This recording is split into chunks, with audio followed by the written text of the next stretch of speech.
Hey guys, what's going on? Nick WX here, back with another video. So while I wasn't uploading, I just got a mid pipe installed on it and some tints.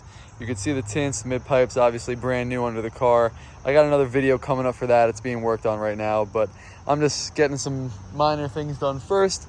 So I just purchased some EMD lowering springs. I've been watching so many videos and everyone told me that it may be the cheaper option than coilovers, but it's a good way to start. So this isn't my daily, so I'm just gonna do those springs first and see how I like it. So I heard it was a major improvement to the front gap. As you can see, I could probably fit, well, I could fit my whole hand in there.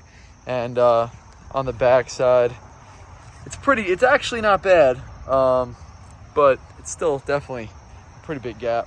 So yeah, let me take those EMD springs outside and give you a little look at them.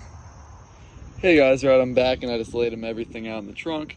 So I also forgot to mention in the beginning that I did pick up some 15mm wheel spacers. Everybody was telling me to grab these and they'll make the stance on the car so much better. So I'm really excited for that.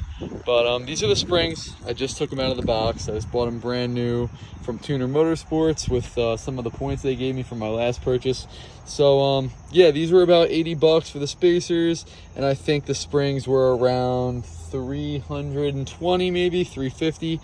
Yeah, I think they're actually 320 with the discount. So new was 350. People were selling them for around 250 to 300 on Facebook Market. So I went ahead and bought some new ones.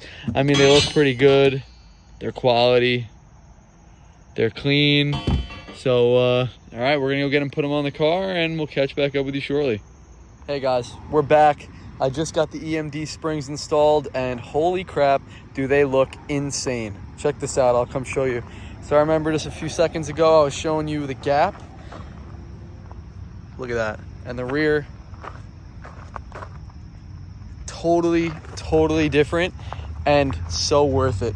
I also forgot to mention, I threw on some 15mm spacers in the front and the back.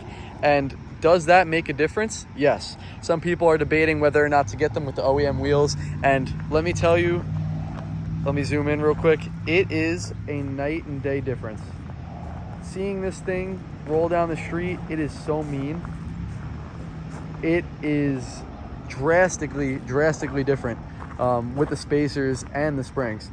The front used to be pretty high off the ground, and I don't know if you could tell from this angle, but it is almost touching the ground. Not that drastic, but it is a huge improvement, and honestly, they ride way better than stock springs. I am so happy I did this. It's a great first mod to do. Great if you want to stay OEM plus, and you know what? I really do not think that there's a better mod for cheaper to start off with. So if you guys have any questions or anything, just let me know in the comments. Also, my Instagram is still NicksWX. If you got anything you want to let me know about or anything I should look out for. Till the next one, guys, I'll see you, and thanks for watching.